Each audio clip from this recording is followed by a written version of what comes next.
These are the notes for section 9.4. Now, in the last three sections, we've been talking a lot about graphing and what those graphs looks like for quadratic functions and how parabolas turn out.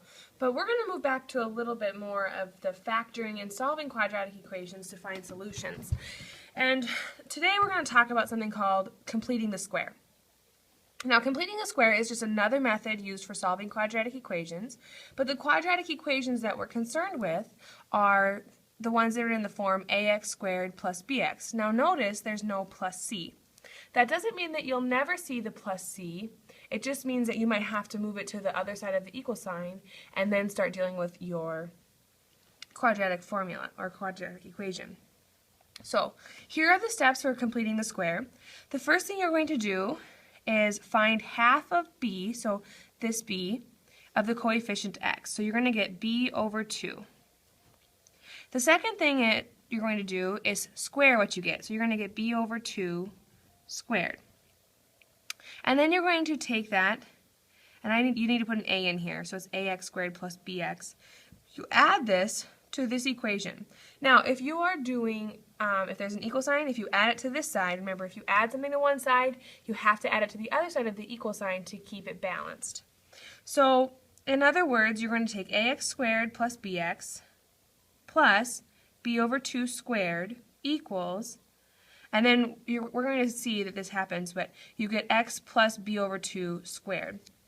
That's going to be a little bit confusing, but when we do an example, we'll come back and take a look at what that really means. So let's turn to the page.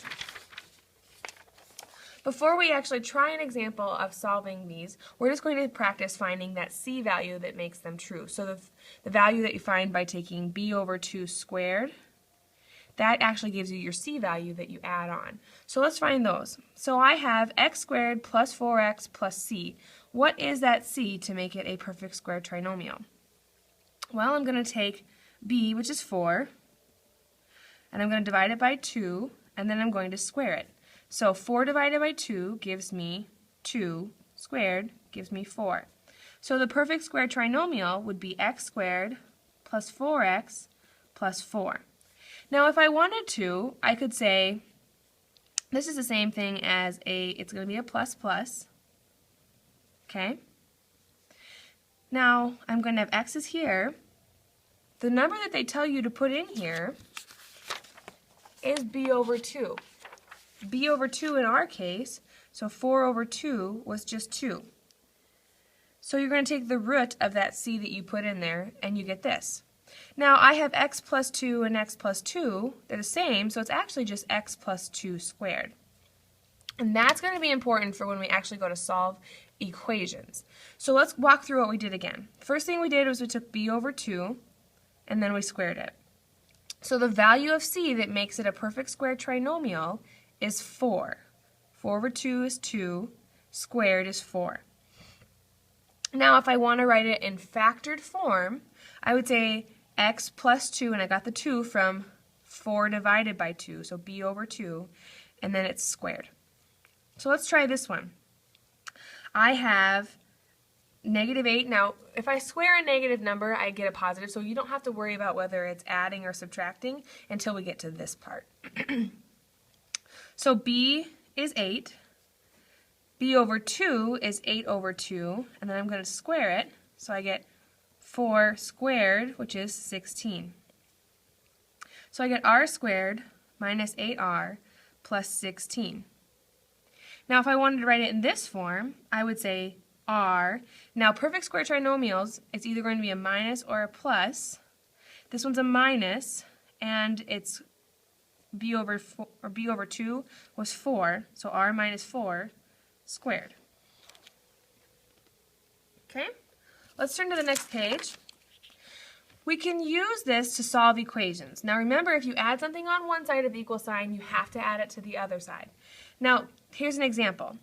We're looking at x squared minus 6x plus 12 equals 19. There's two things I could do. I could try factoring this by itself, but notice, what are the factors of 12? I have 1 and 12, 2 and 6, and 3 and 4. Can any of those make 6? No. So I could try subtracting 19 to the other side and getting 0. I'd get negative 7. So the factors of 7 are 1 and 7, Now, 1 and 7 can make 6. I could add 7 and then subtract 6 or the other way around, but notice this is a minus plus. That means that my factors should be a minus minus. Remember this from chapter 8? Now, if I subtract 1 and then subtract 7, I get negative 8, so that doesn't work either. So the normal methods that we would use to solve this won't work for us. So what we're going to do is we're going to actually subtract the 12 to the other side. So I get x squared minus 6x equals 7. Now on the left-hand side, I have that ax squared plus bx, and then I have something on the other side of the equal sign. This is what we needed in order to complete the square. First thing I'm going to do is say b equals 6. So b over 2, 6 over 2, squared is 9. So I get 6 divided by 2 is 3, 3 squared is 9. So what I'm going to do is I'm going to take that x squared minus 6x, and then I'm going to add 9. But since I added 9 to this, I have to add 9 to this. So I get equals 7 plus 9. Now I have x squared minus 6x plus 9 equals 16. Now I'm going to ignore the equals 16 for a little bit, and I'm going to go ahead and deal with this. This is a perfect square trinomial. I know because I just completed the square. So I'm going to have x minus, because it's a subtraction, the root of 9 is 3 squared equals 16. So now that I have this, I can finish solving it. Notice I have a square, so what I could do to solve is square root both sides. So now the square root and the square cancel. I'm left with x minus 3 equals, now the square root of 16 is either, remember, plus or minus 4. So this is where my two solutions come in. I have x minus 3 either equals a positive 4 or x minus 3 equals a negative 4. Add the 3, x equals 7, or add the 3, x equals negative 1. So now I have my two solutions by completing the square. It seems like a lot to take in. More than likely, if this appears somewhere in your homework, it will tell you to specifically use completing the square, and then you know how to set it up. We're going to do a couple more examples to see if we can get more comfortable with it. So I have x squared minus 12x plus 3 equals 8. I'm going to subtract the 3 from both sides. So I get x squared minus 12x equals 5. Half, so I'm going to find b over 2 squared gives me 12 over 2 squared. So I get 6 squared, or 36. So I get x squared minus 12x plus 36 equals 5 plus 36. Okay, so now I have this, which I know is a perfect square trinomial. It's using subtraction, so I have x minus, and then 6 is my root of 36 squared equals 41. Okay? Root both sides. These cancel. I get x minus 6 either equals a positive or negative square root of 41.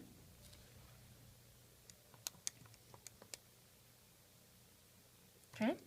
Now, I'm not going to worry about that square root of 41. What I am going to do is I'm going to say x minus 6 equals positive 40, or root of 41, or x minus 6 equals negative root of 41. Add the 6, and I get x equals positive square root of 41 plus 6.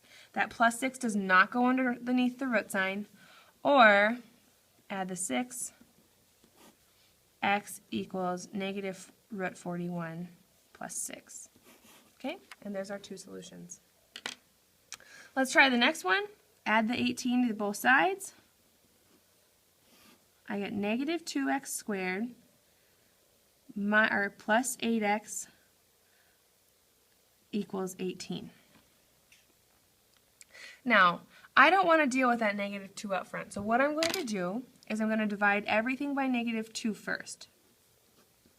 So if that happens, get rid of that coefficient. So I have x squared minus 4x, it's minus because a positive divided by a negative makes a negative, equals negative 9. Now, half of 4, so I have b over 2 squared, gives me 4 over 2 squared. So I get 2 squared, or 4. So now I have x squared minus 4x plus 4 equals negative 9 plus 4. So I have x minus 2 squared equals negative 5. I can root both sides. Okay. And I get x minus 2 equals positive or negative root of negative 5. Now, we can't deal with a negative square root, so we would say no real solution. Okay? Now, what I'm saying is, but I would get a decimal. Now, we'll talk about a negative square root. What can you take times itself to give you a negative number? Because I know if I take a positive, let's try positive 2, for example. Positive 2 squared gives me positive 4. Negative 2 squared gives me negative 4. So there's no way to get a negative number underneath the root sign. Turn to the next page. Go ahead and try this one. Let's add 3. So I get 3x squared minus 9x equals 24. I have 9 over 2 squared, so I get 4.5 squared. Okay, 4.5 squared is 20.25. Now, it's okay to deal with decimals because we already know what that root's going to be, and I'll show you what I'm talking about. So right now I have 3x squared minus 9x plus 20.25 equals 24 plus 20.25. Okay? So I end up with, oh, I should have divided by 3 first. I'm sorry, let's start over. Let's start over on this one. So I have 3x squared minus 9x equals 24. I want to get rid of that 3, so divide by 3, and I get x squared minus 3x equals 8. So now we'll deal with that. So I'm going to say 3 over 2 squared is my c value, so I get 1.5 squared. 1.5 squared gives me 2.25. So I have x squared minus 3x plus 2.25 equals 8 plus 2.25. So my perfect square trinomial is going to be x minus, now I would have to find the root of this, but I already know because I squared it up here, is 1.5 equals 10.25. Now this should be squared here. So we're going to rip both sides, and I get x minus 1.5 equals either the positive root of 10.25 or x minus 1.5 equals the negative root of 10.25. So let's find out what is the root of 10.25. I get 3.2, so we're going to go, well, 3.2 and then there's some other additional numbers, so we're going to say approximately equal to. So we're going to say x minus 5 is approximately equal to positive 3.2 or x minus, 1.5 minus 1.5 approximately equals negative 3.2. Add the 1.5, I get 0, not 0.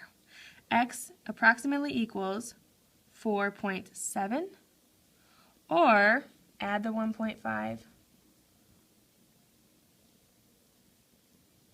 and I get x approximately equals negative 1.7. And those would be my two approximate solutions. Okay? That's the end of the notes. Let me know if you have any questions.